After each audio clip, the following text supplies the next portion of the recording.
Ok, donc nos réunions de maison de lettres en visioconférence sont sur le thème de la synchronicité. C'est un nouveau thème. Alors, euh, on va aborder, il est intéressant de traiter le thème de la synchronicité parce que c'est un thème qui renvoie à la foi.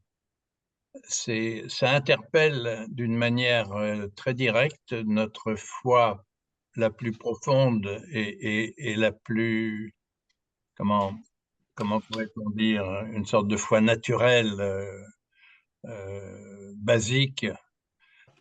Nous sommes tous, je pense, on pose ça comme ça, nous avons tous, dans notre expérience, dans notre histoire, nous avons tous connu des moments de synchronicité. Et c'est assez saisissant comment des alignements comme ça de facteurs, que ce soit dans l'inspiration, que ce soit dans les événements, euh, ont une telle charge de sens, euh, venant répondre souvent à des questions fortes qui nous habitent et indépendamment du lien de causalité, c'est-à-dire il n'y a pas de rapport de cause à effet entre ce qui survient et vient répondre à notre questionnement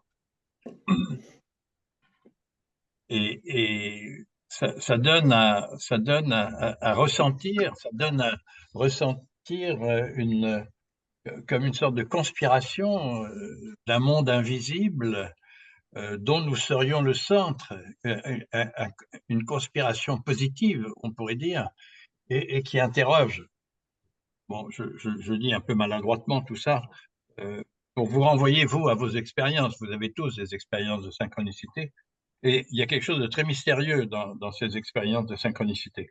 Alors, c'est intéressant de s'y attarder, et ensemble, dans le cadre de la Maison de Lettres, nous allons échanger, partager des témoignages sur des expériences de ce type, sur des expériences de synchronicité. Mais alors, bien sûr, le partage, je vais vous présenter euh, ces partages que nous allons vivre. Je vais vous les présenter selon des thématiques, hein, d'une séance sur l'autre qui seront différentes.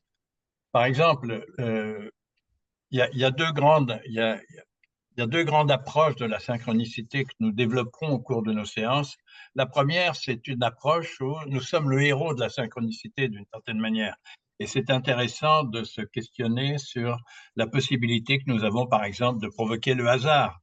Est-ce qu'on peut provoquer le hasard? Est-ce qu'on peut induire par notre attitude, par des démarches que l'on pourrait faire, est-ce qu'on peut induire est-ce qu'on peut faire survenir dans notre vie des synchronicités? Est-ce qu'on peut traiter des questionnements en synchronicité? Donc, euh, nous allons regarder ça. Hein, nous verrons en plusieurs séances euh, comment, en effet, il est intéressant de définir un peu des attitudes ou des démarches qu'en tant que héros de la synchronicité, nous pouvons engendrer, nous pouvons euh, générer, si vous voulez. Mais nous nous questionnerons aussi sur la synchronicité comme elle-même le héros, si vous voulez. Comment pourrait-on dire? On regardera aussi la synchronicité comme avec la totalité comme héros, si vous voulez, c'est-à-dire l'arrière-plan comme héros de la synchronicité. Généralement, on est focalisé à vivre les synchronicités, à les interpréter de notre point de vue à nous, de notre point de vue de héros, d'une certaine manière, de personnes voilà, engagées dans des questionnements et qui tout à coup voient par un dans de conspiration d'un arrière-plan, voient les choses s'accomplir. Et nous sommes le héros, nous nous plaçons au centre. Et c'est vraiment intéressant de voir comment tout à coup nous pouvons être insérés dans des expériences où la causalité n'a pas lieu, enfin, où nous ne sommes plus dans le rapport de cause à effet. C'est vraiment intéressant. Mais Et ça pose la question, est-ce que nous y pouvons quelque chose? Ça, c'est nous le héros de la synchronicité. Mais il est intéressant de réfléchir comment l'arrière-plan lui-même peut être le héros de la synchronicité. Et ça ouvre cela à la perspective d'éveil, si vous voulez, la perspective d'un rapport au monde où nous sommes vecteurs, nous sommes moyens d'expression de quelque chose de plus grand qui, à travers nous, trouve à se manifester. Et c'est intéressant de regarder la synchronicité comme ça. Et moi, je souhaiterais aller vers cela. Si autrefois, avec le bouquin dont je vous ai parlé, Vivre la synchronicité par les contes, s'il y a 20 ans, j'ai édité un livre qui posait la question de provoquer le hasard, de pouvoir, par une démarche particulière, engendrer, attirer les coïncidences dans notre vie et engendrer des situations synchronistiques. Aujourd'hui, 20 ans plus tard, je pose la question justement de la totalité, de l'arrière-plan comme héros de la synchronicité. C'est une chose que je n'aurais pas pu faire il y a 20 ans, c'est une chose que je peux faire aujourd'hui et j'aimerais vous entraîner là-dedans. C'est une des raisons pour laquelle j'ai voulu développer ces maisons de lettres, dans le cadre de ces maisons de lettres que nous partageons, et notamment la maison de lettres en visioconférence. C'est la raison pour laquelle j'ai voulu ouvrir cette maison de lettres à cette thématique de la synchronicité. Alors là, on va commencer. Nous sommes à la première séance, donc pour nous, il est intéressant de s'interroger sur notre réel, comment pourrait-on dire, sur l'authenticité que nous avons à étudier la synchronicité. Parce que souvent, toutes les coïncidences ne sont pas forcément appréhendées, reconnues comme des synchronicités. Il y a une différence entre les coïncidences et les synchronicités qu'il est intéressant de placer déjà. Celle que les synchronicités ont une charge de sens. Les coïncidences, bon, elles surprennent. Les coïncidences sont des occurrences de mouvements intérieurs ou de mouvements extérieurs, on pourrait dire, qui croisent notre route avec une, une certaine force, en tout cas suffisante pour attirer notre attention. Hein, on parle de coïncidence pour des événements inattendus qui, à la croisée de notre route, nous frappent, nous interrogent. Mais souvent, si c'est surprenant, si nous sommes surpris, nous passons à autre chose. Enfin, nous restons frappés, mais nous passons à autre chose. La synchronicité est davantage. La synchronicité, toujours se manifestant à l'occasion de coïncidences, a un caractère de sens suffisamment puissant pour vraiment nous interroger en profondeur et nous remettre en cause. Et d'une certaine manière, avec une force qui fait qu'on ne peut pas s'y soustraire.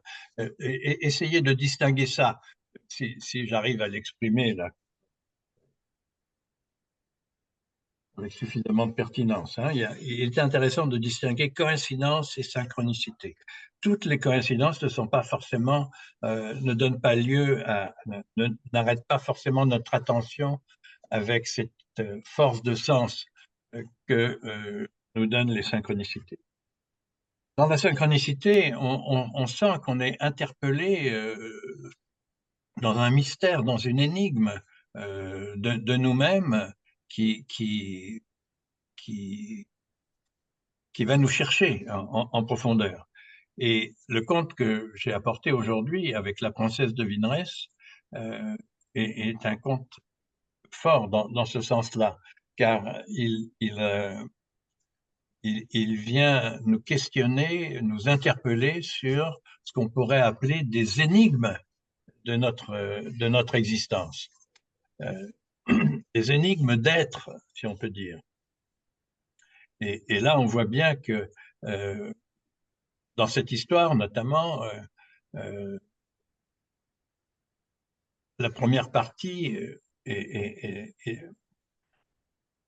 donnant lieu, enfin, racontant comment ce prince qui est en voyage, qui est ouvert à vivre des choses fortes, vit une expérience assez saisissante où, à l'occasion de la maladresse d'un de son serviteur, qui a ramassé un corbeau empoisonné et l'a donné à un aubergiste pour en faire une soupe, euh, comment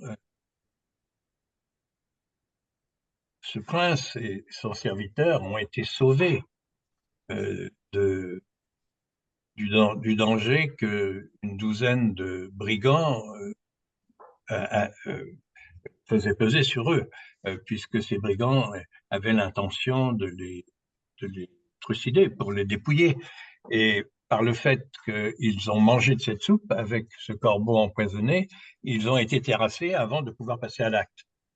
Et c'est un événement comme ça, vous vous rappelez de l'histoire, hein, pour ne pas entrer dans les détails, un événement comme ça est assez saisissant. Si une chose pareille nous arrive, on sent bien, c'est un concours de circonstances.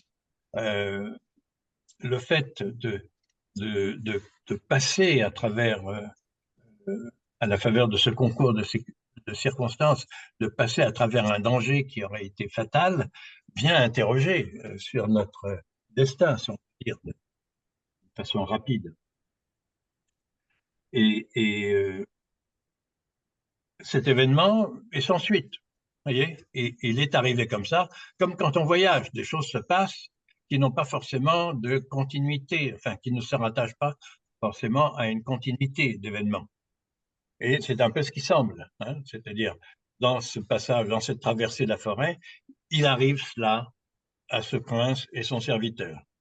Ils échappent à un très grave danger par le fait d'avoir donné à cuire ce corbeau empoisonné, lequel d'ailleurs résulte d'une nuisance par une sorcière, hein, chez qui ils ont passé la nuit. Bref, cet événement semble se suffire à lui-même et être comme ça, un peu suspendu. La suite de l'histoire montre que parce que cet événement a une résonance forte euh, chez ce héros, chez ce prince, il va pouvoir s'en servir pour concourir euh, à faire valoir, enfin, à se faire valoir pour proposer des énigmes à une princesse, n'est-ce pas, qui met au défi des prétendants à l'approcher en lui soumettant des énigmes et s'offrant à être épousée dès l'instant qu'une énigme ne peut pas être devinée. Alors, c'est assez particulier, hein, ça paraît un peu étrange comme type d'épreuve. Alors, qu'une princesse s'offre à être épousée à l'occasion d'épreuves extrêmes, c'est une thématique que l'on voit dans les contes de fées. Ça indique un enjeu majeur. Là, manifestement, cette princesse a une recherche d'intelligence. Elle défie les prétendants à l'épouser et tout prétendant, hein, d'où qu'il vienne, peut en effet briller, jouer, enfin, entrer dans dans, dans ce concours. Euh, le fait qu'il puisse, s'il réussit à soumettre une énigme impénétrable, euh, que cela lui donne accès à épouser la princesse, ça indique bien que ça lui offre l'accès à l'accomplissement royal. Euh, et l'accomplissement royal est une figure du grand accomplissement dans les contes. Donc, Si pour accéder au grand accomplissement, il faut être en mesure de soumettre une énigme impénétrable, indique bien que c'est une épreuve sur l'intelligence qui est proposée. Et cette épreuve sur l'intelligence indique chez la princesse un appel, un, un appel à l'intelligence total, quoi. Deviner une énigme impénétrable, hein. Ça suppose de pouvoir décrire la réalité à travers des aspects contradictoires, hein, qu'on assemble. Hein. Une énigme, c'est une description d'un événement, d'une situation, à partir de, d'éléments contradictoires. Et c'est un défi à l'intelligence que de pouvoir identifier derrière cette contradiction les éléments qui servent à la description. Et d'une certaine manière, c'est un peu comme un labyrinthe intellectuel. Ça implique, pour pouvoir deviner, d'avoir une vision d'ensemble, d'avoir une vision à partir d'un arrière-plan, à partir d'une totalité, à partir d'un infini des possibles, qui est le plus grand défi pour l'intelligence. Hein. C'est-à-dire, c'est une intelligence euh, qui est capable d'embrasser tous les aspects euh, d'une manière globale. Je ne sais pas si vous sentez ce que ça veut dire, hein, dans le plan de l'intelligence. C'est comme une intelligence inspirée. Hein. Par l'inspiration, on peut dénouer et on peut avoir l'intelligence de situation, on peut trouver des résolutions à des situations complexes par le fait même de l'embrassement de la totalité. Ça a à voir avec, enfin, dans l'univers des contes, c'est une chose qui est toujours là au cœur des thématiques. Hein. C'est à partir de l'infini des possibles que tout est abordé, que tout est résolu dans les contes. Les situations complexes, les situations apparemment impossibles sont dénouées à partir d'un détour par l'infini des possibles. Le défi de l'intelligence dans une devinette, dans, dans, dans le fait de deviner des énigmes, le défi à l'intelligence est le défi à aller puiser des ressources dans l'infini des possibles. Donc, pouvoir soumettre à la princesse une devinette qu'elle ne pourra pas embrasser suppose d'écrire donc des situations à partir de contradictions telles que ça ne puisse pas être deviné, telles que un esprit déjà qui embrasse d'une façon très vaste ne puisse pas l'interpréter. Alors, ce qui se passe, c'est tous les prétendants, donc c'est une thématique hein, dans les contes. Dans les contes. Deviner des énigmes est une thématique récurrente dans les contes. Hein. C'est une thématique qu'on connaît, par exemple, très bien dans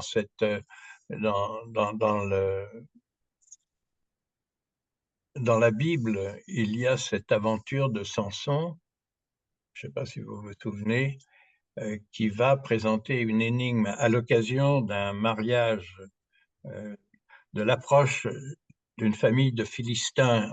Samson voulant épouser chez les Philistins. C'est assez complexe de situer tout ça, mais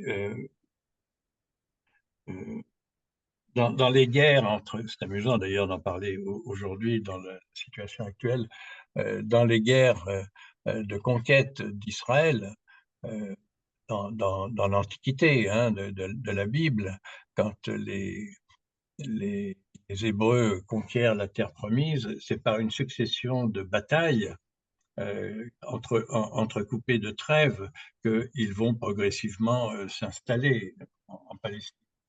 Et dans le livre des juges, il y a une description, si on peut dire, du règne de Samson, qui, comme juge, va justement conduire pour un temps cette conquête des Hébreux, hein, de la terre promise. Et c'est dans un moment de trêve, à l'occasion d'une trêve, pendant un temps de trêve, disons, Samson va s'approcher des Philistins pour épouser une des filles, enfin une femme, une Philistine. Bon, ça s'inscrit bien dans le temps de trêve, mais en même temps, il y a toujours une de l'agressivité larvée, enfin des hostilités larvées. Et justement, euh, le temps est à une reprise des hostilités d'une certaine façon, et cela va être occasionné à l'occasion de cette démarche de Samson pour épouser une Philistine. Et il y a un débat sur les cadeaux de mariage qui a lieu, qui a cours, et à l'occasion de ce débat, vous savez comment en Orient, hein, quand il y a lieu un mariage, il y a toute une affaire euh, sur les cadeaux que les familles doivent se faire, hein, comment le candidat qui approche doit, doit faire des cadeaux à la famille de la femme qu'il veut épouser. Bref, à cette occasion, donc, c'est pareil, il y a un débat entre Samson et la famille de Philistine, dont il approche celle dont il veut faire l'épouse. Et dans le débat, il décide finalement de soumettre une énigme aux Philistins. S'ils sont capables de deviner, il fera des cadeaux précis, je ne sais plus lesquels, mais enfin voilà, il devra faire des cadeaux d'un certain type. S'il n'arrive pas à deviner, il sera affranchi de faire des cadeaux. Et l'histoire raconte comment, en chemin vers la famille, donc de sa fiancée, si on peut dire, il est attaqué par un lion qu'il terrasse, qu'il tue et qu'il laisse sur le bord du chemin. Et quelques semaines plus tard, revenant de chez les Philistins, il va voir, il se souvient d'avoir laissé ce lion, ce cadavre sur le bord du chemin, et il fait un détour pour voir, pour revoir ce cadavre, et il s'aperçoit qu'un essaim d'abeilles s'est mis dans le cadavre. Et tout à coup, résonne là pour lui la possibilité de soumettre une énigme. Il y a là matière à une énigme, c'est-à-dire à une description par des facteurs contradictoires d'une réalité qu'il faut deviner. Et il va soumettre cette énigme aux Philistins, lesquels vont pas pouvoir deviner. Et ça sera l'occasion de reprendre les hostilités. Et la devinette qu'il soumet, l'énigme qu'il soumet, c'est: du fort est sorti le doux, de ce qui mange est sorti ce qu'on mange. Voilà, ça montre bien ce qu'est une énigme, comment, par des facteurs contradictoires, on décrit quelque chose. Et il demande, c'est quoi? En fait, c'est un lion dans lequel un essaim d'abeilles s'est mis. Hein, du fort est sorti le doux, c'est-à-dire du lion est sorti du miel, de ce qui mange, d'un lion qui mange, est sorti ce qu'on mange, est sorti du miel. Comment deviner une chose pareille? Vous voyez? D'une certaine manière, ça implique, il faudrait pouvoir voir la situation à partir du tout possible, parce que c'est une situation tout à fait réelle, enfin réaliste d'une certaine manière. Donc, il doit pouvoir être identifié. On a la même chose dans le conte de la princesse de Vinrès. Vous voyez, c'est le même, c'est le même défi, c'est le même dans le fait de proposer des énigmes. dans le fait de proposer des énigmes, on soumet l'intelligence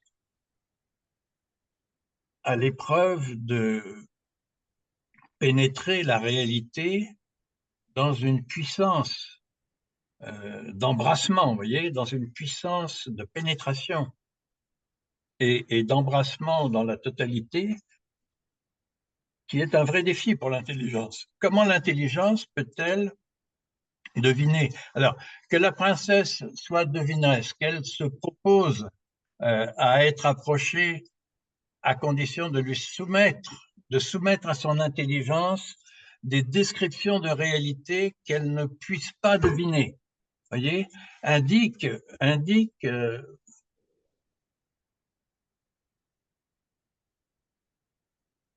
de l'approcher dans une intelligence de la totalité. Un qui en terrasse, un qui en abat 12, un qui en terrasse 12 et pourtant n'en abat aucun. Qu'est-ce que c'est? Un qui en terrasse 12 et pourtant n'en abat aucun.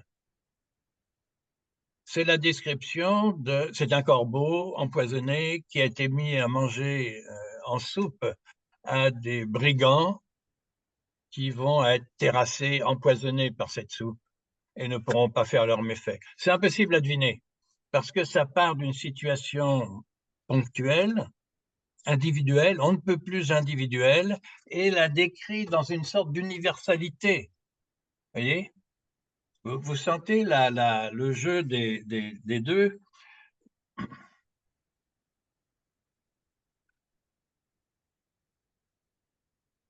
Et ça dit quelque chose sur les énigmes de notre existence, ou les énigmes des synchronicités que nous pouvons rencontrer.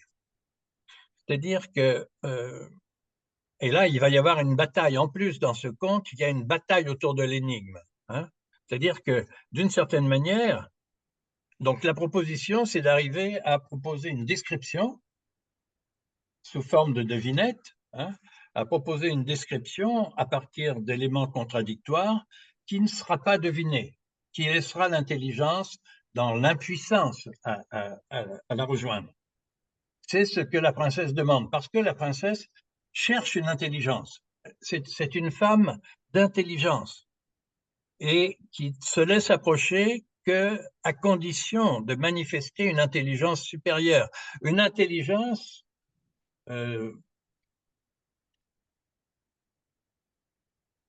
comme on peut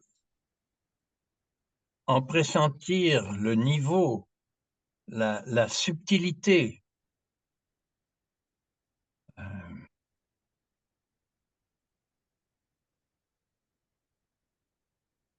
dans la condition humaine, hein, l'intelligence. Qu'est-ce que l'intelligence? Vous voyez?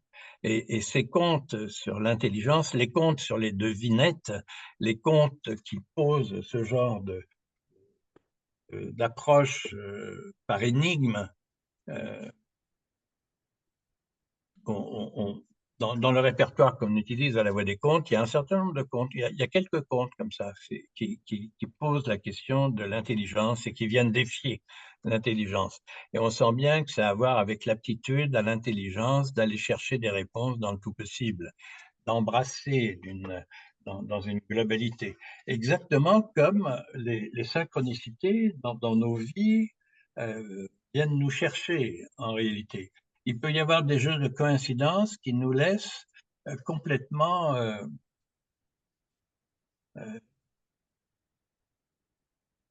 impuissants à les comprendre et qui pourtant sont parfaitement intelligibles, mais insaisissables pour l'intelligence.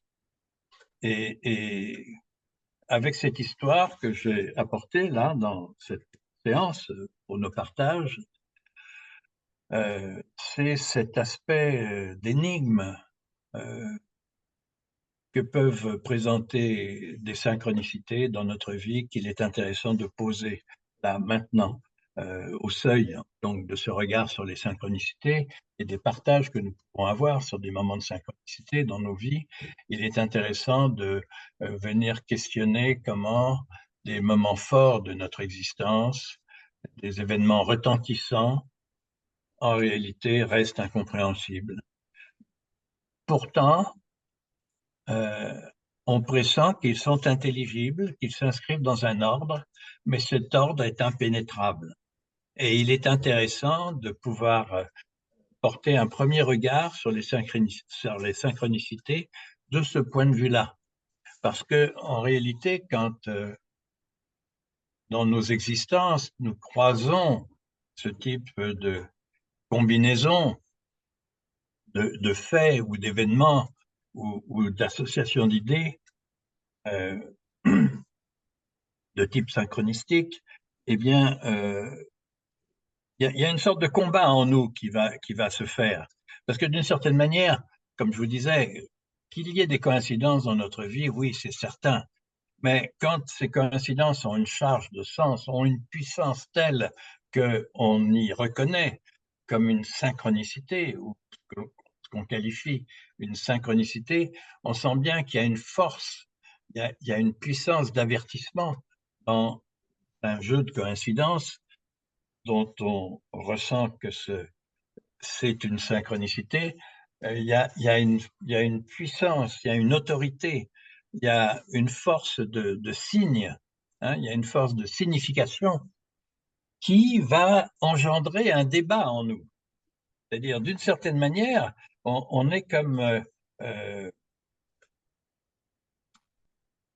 obligé d'y donner attention. On est obligé de s'y soumettre d'une certaine manière.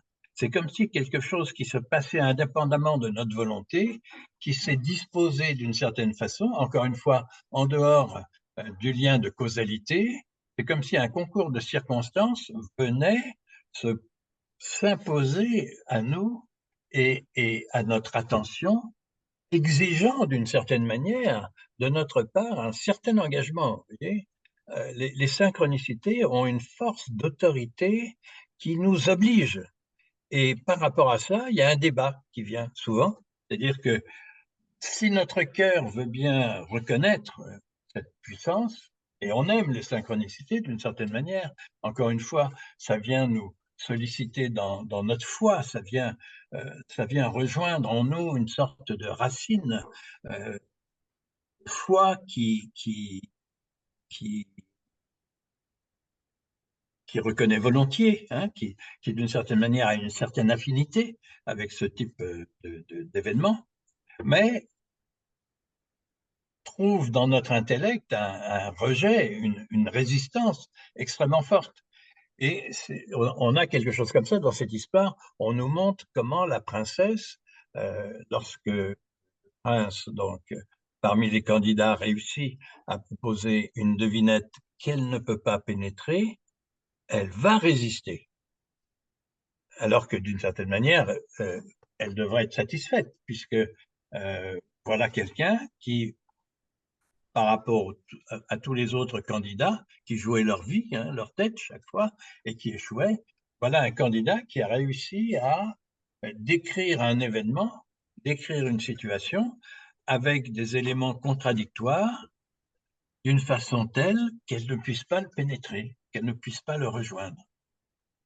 Et d'une certaine manière, ça correspond à ce qu'elle a comme quête dans l'intelligence, donc elle devrait être satisfaite, mais il y a un endroit où si son cœur a de quoi être satisfait, il n'empêche que son intelligence n'arrive pas à reconnaître que celui-là a vraiment réussi. Et il lui faut, pendant quelques nuits successives, quelques jours qui restent, il lui faut essayer de, par un contour, hein, essayer de deviner autrement ce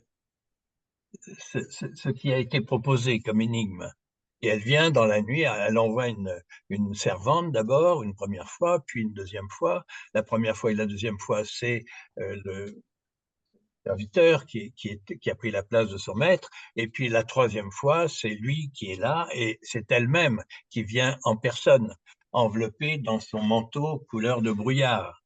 Et c'est-à-dire que la princesse, il y a une sorte d'ambiguïté dans les images. C'est comme si elle venait chercher, par un rapport intime avec le héros, elle venait chercher la vraie réponse.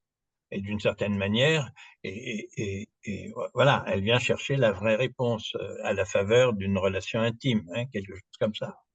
Et elle croit avoir réussi. Et nous, tout à coup, dans ce troisième essai, hein, où la princesse vient euh, dans la nuit au chevet du prince pour l'interroger, quelle n'est pas notre surprise de, que le prince lui réponde et lui dise. Hein, quand on entend ça, on se dit, mais il est fou. Il est en train de lui dire euh, la clé de l'énigme. Il, il va mourir. Mais lui, en réalité, il est en train de produire une deuxième énigme. C'est-à-dire, il est en train de jouer la conquête du cœur de la princesse et de son intelligence par un coup de maître, en produisant une deuxième énigme. C'est-à-dire, l'énigme, c'est de dire, de répondre à ces questions et donc de dévoiler l'énigme parce qu'il sait déjà qu'il va lui prendre son manteau et il va la confondre. Elle, elle ne le voit même pas. Et quand elle est obligée de partir sans son manteau, mais avec la clé de l'énigme, elle croit avoir vaincu. Et en effet, elle réunit le tribunal le lendemain pour dire, voilà, j'ai la clé de l'énigme. Mais elle n'a pas vu que lui a tendu un piège. C'est-à-dire, il lui faudrait dévoiler devant les juges qu'elle ne peut donner la clé de l'énigme que parce qu'elle est venue coucher avec lui la nuit précédente. Elle n'a pu avoir la clé de l'énigme que par une faveur particulière. Et elle aura perdu de cette façon.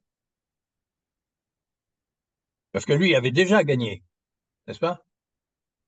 Donc, elle est intéressante, cette bataille autour de l'énigme dans l'histoire, parce que c'est une bataille que nous connaissons quand nous nous trouvons face à des synchronicités. Et c'est là-dessus que j'aimerais que nous partagions, si cela est pertinent pour vous, bien sûr. J'ai essayé de donner moi-même des exemples de ce qui peut être euh, cette, cette interrogation que nous avons sur certaines énigmes de notre être, de notre existence, où des événements ont pu se combiner d'une manière étrange et synchronistique, hein, où des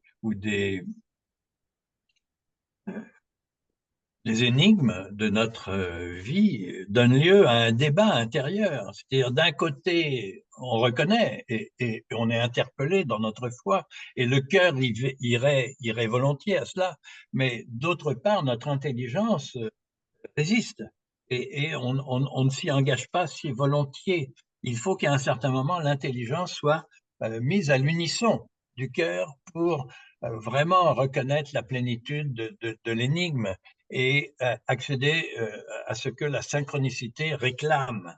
Parce que les moments de synchronicité, en réalité, alors que nous regardons du point de vue de nous-mêmes comme héros des synchronicités, donc étant dans une bataille d'une certaine manière à résister.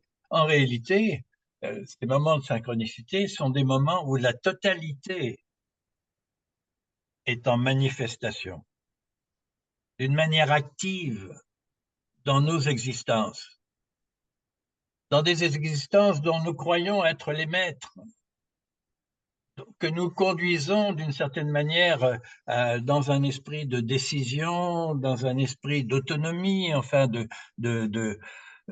voilà, en construisant selon certaines représentations, nous savons ce que nous vivons, nous savons ce que nous voulons, nous conduisons notre vie un peu comme selon une représentation qui a une certaine cohérence, et tout à coup, la vie nous croise, des événements absolument inattendus s'alignent et viennent nous interroger et nous appeler d'une manière qui est incompréhensible, avec une autorité extrêmement puissante. C'est ça qui est... Parce que quelque chose derrière l'entend ainsi, on pourrait dire. Donc ça ouvre, vous voyez, on est au seuil, là, on ne va pas forcément y aller, mais on est au seuil de ce pivot, de ce pivotement, si on peut dire, où il faut changer de point de vue. Si nous nous prenons si nous nous considérons comme le héros des synchronicités de notre existence, à un certain moment, il faut vraiment changer de point de vue et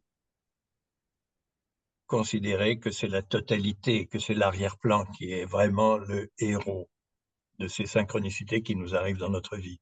Et que cet arrière-plan, il est actif, il a une volonté, il veut aller quelque part.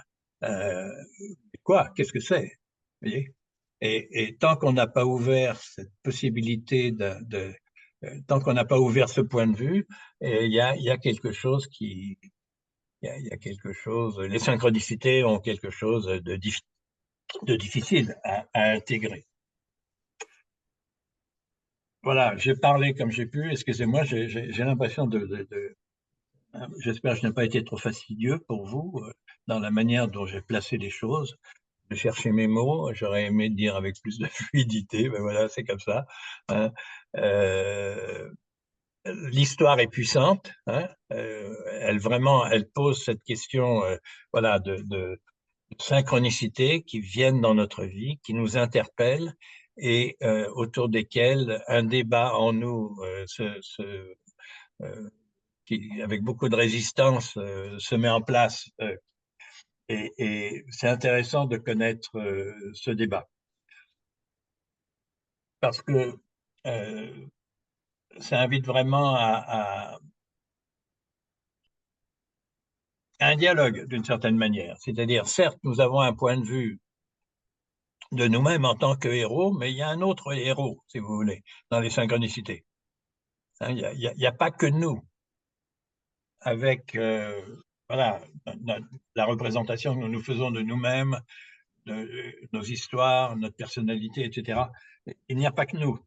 C'est à nous que ça arrive, c'est vrai, mais il n'y a pas que nous. Il y a un autre héros, il y a une volonté puissante qui est entrée dans le champ de notre existence, qui nous croise, et qui a une autorité très forte, qui questionne de manière très forte. Et on a affaire à ça. Si on ne peut pas comprendre, néanmoins, peut-on y prêter attention et reconnaître et se tenir en alerte, voilà, au moins cela. C'est quelque chose comme ça que j'aimerais que nous partagions là ce matin. Moi, je vous ai donné des exemples, hein. Je vous ai dit comment, d'une certaine manière, avec ce travail sur les synchronicités, à regarder les synchronicités d'une manière plus familière, enfin, plus répétée. Je suis de plus en plus à me demander quelle est la vie, quelle est la représentation, quelle est ma vraie vie depuis le début, si vous voulez. J'ai une idée, j'ai une interprétation de mon existence qui n'a rien à voir certainement avec la réalité.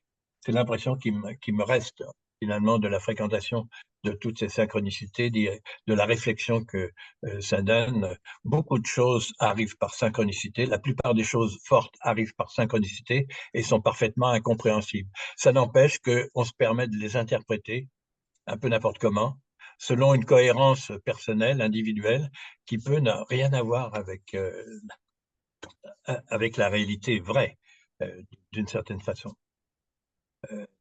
Et c'est intéressant d'être à cet endroit. Donc, je vous ai dit comment, par exemple, mon intérêt pour le walking, hein, vous avez dû lire ça, en réalité, qui est une fantaisie un peu littéraire à laquelle je me suis intéressé au moment où j'écrivais un texte, enfin, euh, sur la suite des contes, euh, est peut-être beaucoup plus signifiant que je ne veux le considérer. Vous voyez, je prends ça comme une fantaisie intellectuelle, mais si ça se trouve, j'ai à voir quelque chose avec ça, vous voyez, par exemple. Et en tout cas, je suis invité à y faire attention. J'ai cité d'autres exemples de rencontres, euh, c'est pareil, qui se sont faites par synchronicité et, et, et dont je n'ai pas, dont je n'ai rien fait et qui me laissent dans une interrogation certaine, euh, qui appelle à être attentif. Parce que c'est ce qu'on verra quand on étudiera les synchronicités du point de vue de la totalité comme le véritable héros, euh, de changer de point de vue va permettre de se fondre dans une dynamique de la totalité euh, qu'il est intéressant de rejoindre. Voilà. Est-ce que j'ai posé les choses d'une manière suffisamment claire pour que nous puissions partager sur des moments de synchronicité forts qui nous interrogent et qui nous interrogent de telle et telle manière? Voilà. L'idée étant que, à travers ces rencontres et ces partages, nous aiguisons nos interrogations, nous nous stimulons à nous ouvrir à des perspectives que peut-être seuls, dans notre coin, nous n'ouvririons pas. Voilà. Hein. Entendez-le comme ça. Hein. On n'est pas à,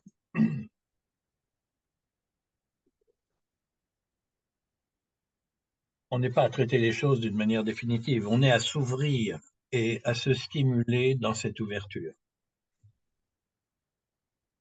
Voilà. coup, si Oui, je peux me permettre, Jean-Pascal, donc j'ai lu. Vous m'entendez?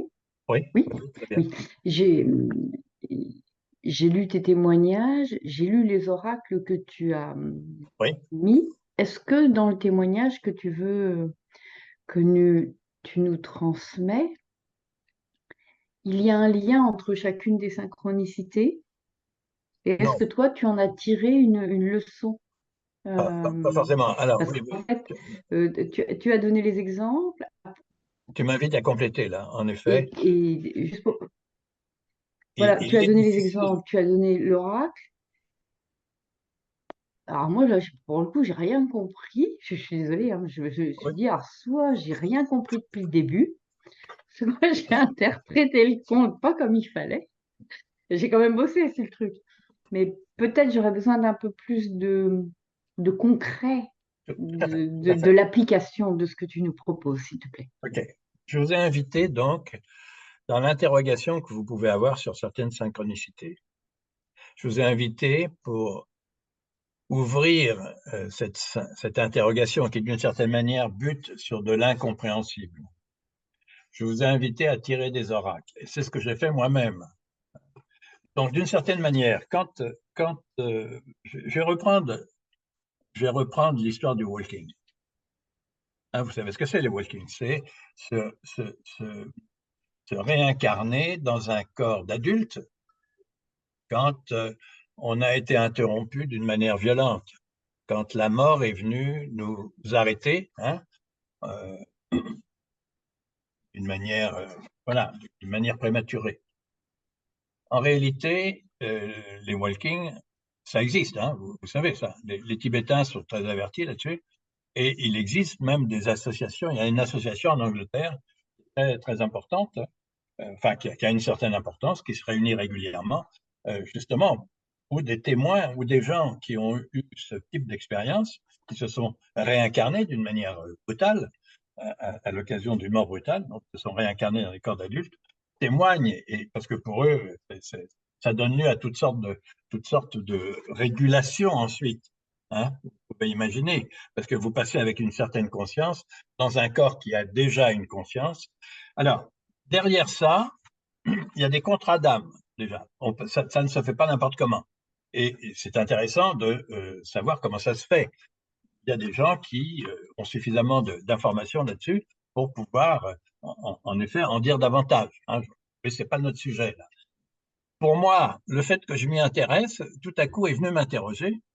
Je m'y intéresse parce que, d'une certaine manière, à un certain endroit qui est tout relatif, enfin, que je crois relatif, encore une fois, hein, je m'y intéresse parce que je vois bien que j'arrive au terme de mon existence, j'ai un certain âge, et je sens que je vais partir trop tôt d'une certaine manière.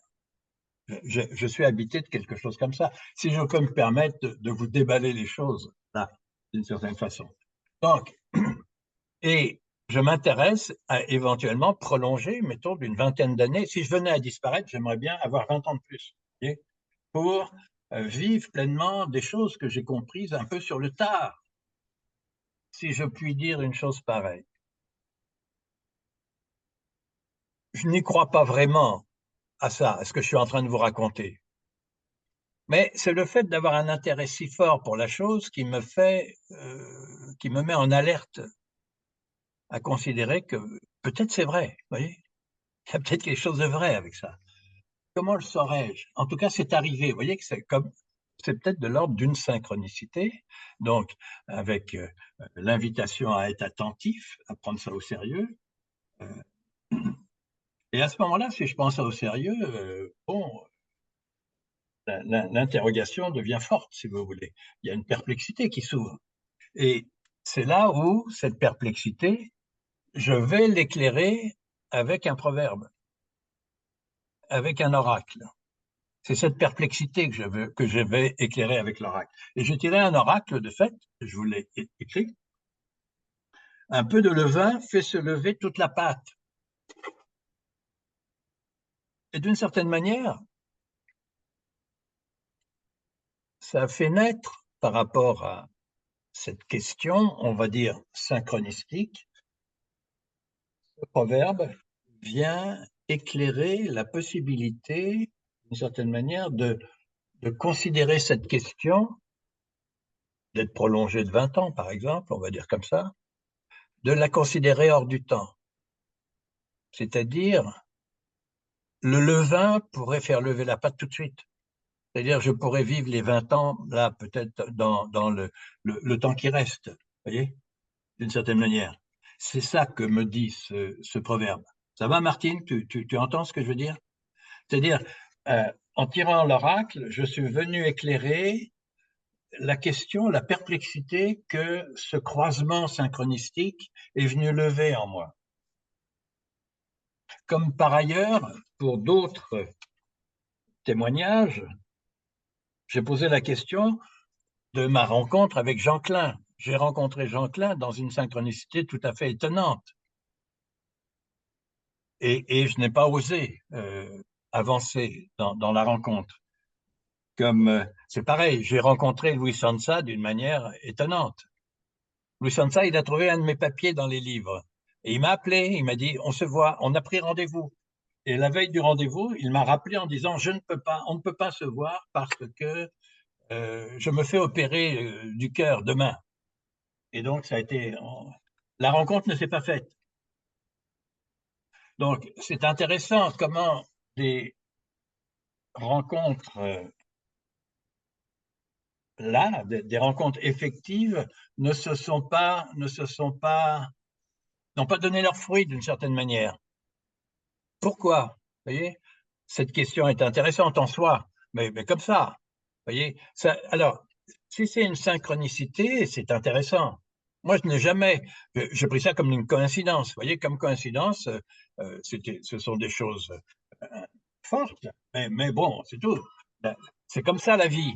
La vie, il y a des choses qui se font et puis ça s'arrête là. On n'y prête pas plus attention. Ou bien si j'y prends attention,